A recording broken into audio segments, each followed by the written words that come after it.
Chers auditeurs, bonjour, bienvenue au village de Bezonvaux, qui fera surtout parler de lui dès août 1914 et aussi pendant la bataille de Verdun en 1916. Parcourons, si vous le voulez bien, la grande rue de Bezonvaux, sur laquelle je vous expliquerai un peu son historique. Ce village, du nom de Bezonvaux, trouve son origine dans un mot germanique, Böse, B-O-S-E, qui veut dire méchant. Drôle de mot pour un si beau petit village qui vivait tranquillement, donc jusqu'à l'effroyable guerre de 14-18. Alors, il date, ce village, depuis la nuit des temps, pratiquement comme tous les villages détruits d'ailleurs du secteur, de l'époque gallo-romaine, où vinrent s'installer donc une colonie, et qui construira une villa. Villa qui veut dire finalement domaine rural, où seront implantées une grande enceinte et à l'intérieur donc des habitations. Et depuis donc ce VIe siècle, donc, les bosons vont se succéder, à tel point que ce village va se construire petit à petit donc dans ce secteur. Et il deviendra Bozonval, Bezonval, et enfin Bezonvaux. Et là, donc, il va traverser moult époques où il va connaître donc des déboires. Notamment, il va traverser la féodalité, l'Ancien Régime, il va traverser les révolutions. Il sera aussi donc dans une situation mouvementée par la peste, notamment. Et il va connaître, si vous voulez, son pic en nombre d'habitants au XIXe siècle, dans les années 1850, où il y aura ici, dans ce village, donc quelques 317 habitants. Et puis nous arrivons à la guerre de 1870-71, où les Allemands passeront dans le secteur, et comme on les connaît déjà un petit peu, ces Germains, ils vont donc finalement se livrer à des pillages, à des réquisitions de toute nature, des réquisitions de logements, des réquisitions de chevaux, des réquisitions donc de nourriture aussi. Il va falloir que l'habitant paye une contribution donc pour loger et nourrir ces gens qui arrivent ici assez nombreux jusqu'en 1873. Bien, maintenant, après avoir parlé de ces quelques vicissitudes de ce village, donc, eh bien, nous allons donc, si vous voulez, dans le cœur du sujet, la guerre de 14-18. Et bien sûr, ici, dès août 1914, ce village va faire parler de lui, car indéniablement, il est associé au nom de Maginot. La configuration de ce village se trouve finalement en gros à 16 km plein nord-est de Verdun. Il est entouré, si vous voulez, par des hauteurs de son sud, de son ouest, de son nord. En revanche, il est ouvert vers l'est sur la plaine de la Wavre, point donc stratégique qui sera bientôt assailli par les Allemands. Alors, Bezonvaux fait partie de l'extrémité est de la défense française à cette époque, en août 1914, puisque c'est la 67e division d'infanterie qui va être maîtresse du secteur, notamment avec des régiments qu'on entendra pour reparler, notamment donc le 365e régiment d'infanterie qui sera, lui, sur Maucourt-sur-Orne, à quelques 4 à 5 km d'ici, le 44e régiment d'infanterie et le 44e régiment d'infanterie territoriale, où sera affecté bientôt donc Maginot. Les Allemands, quand ils arrivent dans le secteur, donc par cette fameuse plaine de la Wavre, occuper les jumelles d'Orne qui se trouvent en gros à 4 à 5 km d'ici et essayer d'attaquer et de prendre Orne. D'ailleurs, ils réussiront à prendre Orne au mois d'août, fin août. les bruits qui courent donc sont pas très, disons, si vous voulez, bons pour les habitants d'ici, car les premières escarmouches donc vont bientôt avoir lieu et avec elles donc aussi les premiers bombardements. Donc les habitants vont vouloir commencer à quitter les lieux. Ce sera sur volontariat. Donc dès mois août, le mi-août, quelques habitants quittent ce village, mais pas tous. Parmi eux, parmi ces habitants, il y a le maire qui se nomme Monsieur Savion, qui lui aura signé son dernier acte à la mairie le 9 août, et depuis, on n'aura plus de nouvelles. Il ne reviendra jamais à Bezonvaux après la guerre de 14-18.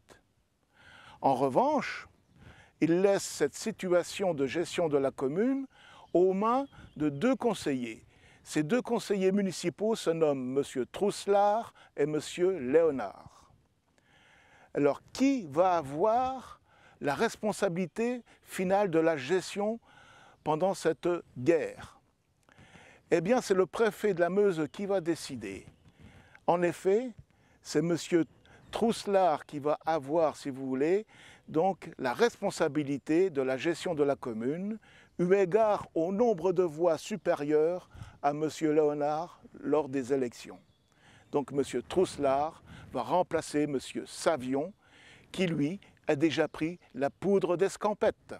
La vie paisible du village s'écoulait tranquillement. Il y avait 149 âmes, si vous voulez, au début de la guerre de 1914, qui vivaient essentiellement d'agriculture, d'artisanat, de vignes. Il y avait même, je crois, 2 apiculteurs qui vivaient très bien d'ailleurs de leur commerce. Et tout ce petit monde vivait en parfaite harmonie. Ils étaient loin bien de penser, si vous voulez, à ce qui allait bientôt se passer. Alors, l'occupation du village par les troupes françaises va être, si vous voulez, mis en évidence dès la mi-août. En effet, nous verrons arriver ici quelques éléments du 44e régiment d'infanterie territoriale où est affecté Maginot. Alors pour Maginot, nous ferons une émission spéciale car il y a beaucoup à dire. Continuons, si vous voulez, sur Bezonvaux. Un témoignage finalement de la propriété La Haye, où est implantée exactement cette borne, un emplacement exact où était cette maison. À côté, nous avions donc la maison des Léonards, qui sont des fermiers également. Et de l'autre côté, ici, à l'emplacement de cette petite butte, ce qu'on appelle le château, c'est-à-dire la plus belle maison du village, un espèce de gros manoir. Voilà, qui était donc finalement la dernière maison, donc côté ouest du village de Bezonvaux. Ce village ne sera jamais pris en 1914, et encore bien moins en 1915. 1914 donc va abriter le PC de Maginot, d'où partiront ces fameuses patrouilles. Et il connaîtra quelques bombardements qui seront tirés à partir des jumelles d'Orme que les Allemands tiennent avec une puissante artillerie d'ailleurs. Et il va falloir attendre les combats du 21 février 1916 pour que les premiers gros bombardements arrivent sur Bezonvaux et commencent finalement à ruiner ce village. Je vous disais, dès que le 21 février, le jour du déclenchement de la fameuse bataille de Verdun, Bezonvaux, comme beaucoup de villages du secteur, vont être le théâtre d'un effroyable bombardement qui commenceront à détruire toute son infrastructure. Et l'assaut qui sera donné pour la prise du village de Bezonvaux sera donné donc le 25 février 1916, lorsque les Allemands avanceront donc sur les Chambrettes, un lieu stratégique qui se trouve plein nord, nord-ouest donc du village de Bezonvaux, et ils descendront petit à petit sur ce village avec très peu de résistance malgré la vaillance de certains combats. Je voudrais citer le 4e bataillon de chasseurs à pied ainsi que son homologue, le 2e bataillon de chasseurs à pied, qui résistèrent tant que faire se peut à l'envahisseur, aux moyens déchaînés de matériel et d'effectifs allemands. Et ce village sera occupé donc du 25 février 1916 au 16 décembre 1916, en gros sur 10 mois, par les Allemands. Ici, nous sommes exactement sur les vestiges de l'ancienne maison forte, disons, du village, la plus belle maison du village, que l'on appelle le château, qui a été occupé, bien sûr, par les Allemands, et âprement défendu, puisqu'il y a eu plusieurs assauts au cours de 1916 pour essayer, si vous voulez, de reprendre un peu ce village. Mais malgré les efforts, les Allemands ont toujours tenu ce secteur. Et il faudra, comme je vous dis, attendre décembre 16, notamment d'abord la grande offensive étudiée par le général Mangin le 24 octobre pour reprendre Thiaumont, pour reprendre le fort de Douaumont qui se poursuivra par le fort de Vaux et ensuite bien sûr descendre petit à petit jusqu'ici où finalement ce sera pratiquement la dernière ligne atteinte par les forces françaises en 1916 et ça ne bougera pratiquement plus jusqu'au 11 novembre 1918, le jour de l'armistice. Les Allemands, donc pour améliorer finalement leur situation stratégique durant ces 10 mois d'occupation, ils ont eu le temps d'organiser leur défense en édifiant donc des réseaux ferrés. En voici un ici devant vous, un rail, donc, qui est le vestige, si vous voulez, qui témoigne que les Allemands avaient bien installé des voies ferrées autour et même à l'intérieur donc du village détruit pour justement amener la logistique nécessaire. Alors retraversons le Besonvaux, donc c'est le village qui a donné finalement le nom à ce petit cours d'eau qui se jette dans un autre affluent, l'Orne, qui va se jeter lui dans la Moselle. Et nous sommes ici, donc en passant sur ce pont, à proximité, donc où était l'ancien lavoir, où il y avait sans doute lieu des commérages. Vous savez, le lavoir c'était le lieu des rendez-vous des commères du village, hein, les grandes nouvelles, petites nouvelles et ainsi de suite. Voilà, donc c'est pour vous dire que finalement ce village-là vivait paisiblement. Alors sa reprise a été, disons, de grands combats âpres, durs. Finalement, les Français ont aussi bombardé ce village avant sa reprise. Bien sûr, il faut nettoyer les places. Alors, ça va être, disons, 2 bataillons de chasseurs à nouveau qui vont s'adonner avec le 33e régiment de Zouaves et quelques tirailleurs qui vont lancer l'ultime, le dernier assaut pour reprendre finalement le village aux mains des Allemands. Je vais citer donc le 102e bataillon de chasseurs et le 116e bataillon de chasseurs. Et ces gens-là ont fait vraiment un travail formidable. D'ailleurs, après, nous irons voir la chapelle reconstruite donc sur les vestiges de l'ancienne église, où il y a un vitrail qui est dédié pratiquement donc à la reprise du village. Chaque village à cette époque-là avait finalement son curé, hein. Et là nous sommes devant sa maison, son habitat. Et vous avez encore face à vous donc cette fameuse cave voûtée où je suppose il n'y avait pas que des légumes peut-être, il y avait peut-être aussi autre chose, notamment peut-être le vin de messe qui dormait là de temps en temps.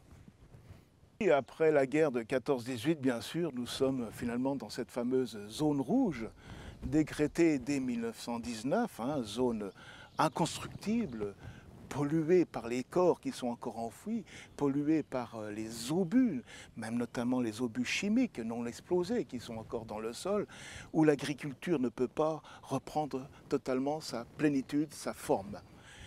Alors, il y a une loi, cette fameuse loi du 19 décembre 1919, qui institue que ces villages, malgré qu'ils soient en ruine, totalement détruits, qu'ils ne tombent pas dans l'oubli. Donc c'est grâce à Raymond Poincaré, président de la République à cette époque, qui institue que finalement ces villages auront une mémoire. Et cette mémoire, elle va être gérée par une commission municipale qui est aujourd'hui présidée par M. Maurice Michelet depuis 2015, en remplacement de M. Lapara, qui est décédé, lui, en 2013. Et il y a un budget alloués à ces communes pour l'entretien du village, du site, pour l'entretien du monument aux morts qui est à quelques 300 mètres d'ici. Voilà, donc il y a tout ça qu'il faut prendre en compte pour que la mémoire demeure. Nous sommes ici donc face à la chapelle dédiée à Saint Gilles, qui est le patron du village, qui a été reconstruite à l'endroit exact où était l'église complètement détruite donc de Bezonvaux. Sur son enceinte, il y avait l'ancien cimetière totalement retourné, donc ce qui veut dire que finalement les défunts ont été tués ou morts une deuxième fois malheureusement, et il n'y a plus vraiment de traces de l'ancien cimetière. Et l'inauguration a eu lieu donc en 1932, comme beaucoup de chapelles des villages détruits, hein, des 9 villages détruits d'ailleurs, du secteur de Verdun.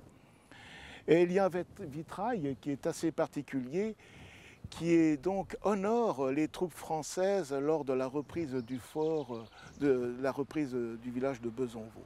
Voilà le fameux vitrail dont je voulais vous parler. Malheureusement, on ne peut pas accéder actuellement à l'intérieur de la chapelle, qui représente, si vous voulez, les troupes donc après avoir repris le village de Bezonvaux. Les troupes montantes en bleu, horizon, et bleu chasseur, et les troupes donc descendantes en tenue donc de zouaves, c'est-à-dire d'un uniforme un peu couleur moutarde. Voilà. Ce qui différencie les deux troupes, c'est qu'il y en a une qui est pratiquement fraîche et l'autre pratiquement qui est donc finalement fatiguée. Il y a beaucoup de blessés et ainsi de suite. Et on voit l'officier ici qui commande donc la troupe qui monte au front. Là, voilà. Donc après avoir brossé l'historique de ce beau petit village, du moins ce qu'il était avant cette effroyable bataille de Verdun, village de Bezonvaux, la prochaine émission donc, sera destinée à l'ouvrage de Bezonvaux qui se situe en gros à quelques 300 mètres d'ici.